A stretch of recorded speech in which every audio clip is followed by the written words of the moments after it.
உங்களுக்கு வந்து இந்த பாப்பாவுக்கு வந்து லைஃப் ட்ரீட்மெண்ட் வந்து பண்ணுறோம் பாருங்கள். எவ்வளோ வந்து பெயின் ஈரு நிறையா வந்து இருக்குது. டே எப்படிடா உனக்கு இந்த மாதிரி நிறையா வந்துச்சு?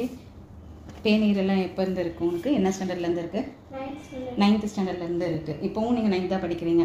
இப்போ வந்து நீங்கள் வந்து ஹாஸ்டலில் தங்கினதால உங்களுக்கு வந்து இந்த பெயின் ஈரெல்லாம் விழுந்திருக்கு. ஆமாவா?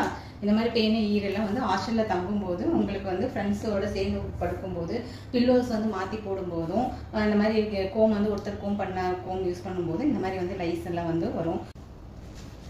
இவங்களுக்கு வந்து லைஃப் ட்ரீட்மெண்ட்டுக்கு வந்து ஹேர் வாஷ் பண்ணிகிட்டு இருக்கோம். ஹேர் வாஷ் பண்ணும்போது அவங்களுக்கு லைஃப் ட்ரீட்மெண்ட்னாவே நீங்கள் வந்து ஒயிட் கலர் டவல் தான் யூஸ் பண்ணணும். ஒயிட் கலர் டவல் உங்களுக்கு யூஸ் பண்ண விட்டு அதை எடுத்து ஹாட் வாட்டரில் வந்து வாஷ் பண்ணி நீங்கள் வந்து வெயிலில் வந்து காய வைக்கும்போது தான் அதில் இருக்கிற லைஸ் எல்லாமே வந்து உங்களுக்கு வந்து இறக்கும். அதனால்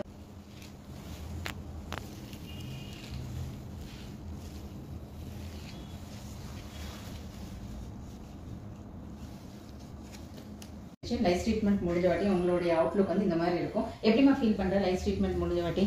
ஹாப்பியாக இருக்கியா? ஹாப்பியாக இருக்கியா? ரொம்ப ஃப்ரீயாக இருக்காத்தால?